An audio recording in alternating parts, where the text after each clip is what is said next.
Hi అండి. ఉప్మా అంటే ఇష్టం లేని వాళ్ళు ఉన్నారా? అయితే ఈ రెసిపీ డెఫినెట్గా మీరు ట్రై చేయాల్సిందే.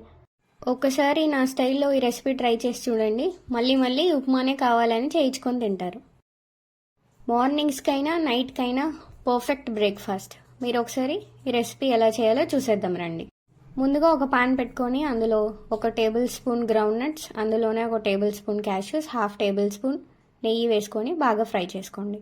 అవి బాగా ఫ్రై అయిన తర్వాత 1 కప్ బొంబాయి రవ్వ వేసుకొని దాన్ని కూడా లో ఫ్లేమ్లో పెట్టుకొని బాగా రోస్ట్ చేసుకోండి 5 to 10 మినిట్స్.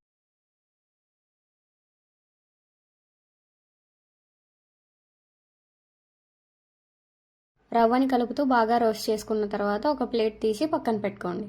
ఇప్పుడు అందులోకి 1 టేబుల్ స్పూన్ ఆయిల్ వేసుకొని అందులోనే పోపు దినుసులు వేసుకొని అందులోనే సన్నగా కట్ చేసుకున్న పచ్చిమిర్చి వేసుకొని బాగా ఫ్రై చేసుకోండి.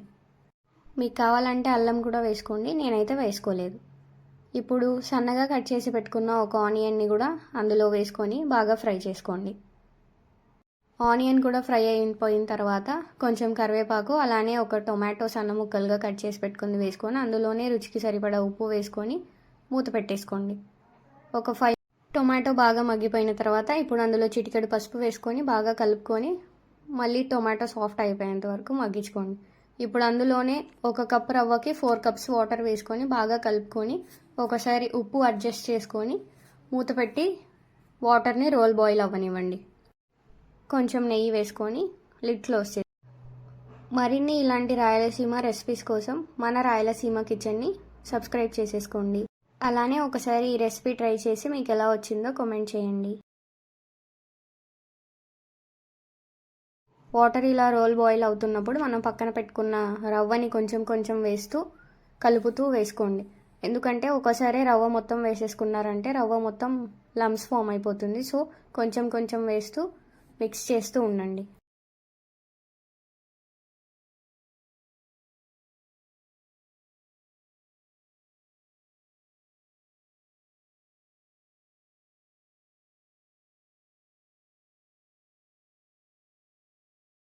అలా మొత్తం రవ్వ వేసుకొని బాగా కలిపేసుకొని దానిపైన కొంచెం గీ వేసుకొని ఒక 5 మినిట్స్ బాగా ఉడికించుకోండి. ఈ బొంబాయి రవ్వ ఉప్మాకి కాంబినేషన్ గ్రౌండ్నట్ చట్నీ చేసుకోండి, చాలా బాగుంటుంది. అలా వేడి వేడి బొంబాయి రవ్వ ఉప్మా ప్లేట్లో తీసుకొని అందులో గ్రౌండ్నట్ చట్నీ వేసుకొని తింటే టేస్ట్ ఉంటుందండి. సూపర్. బాయ్.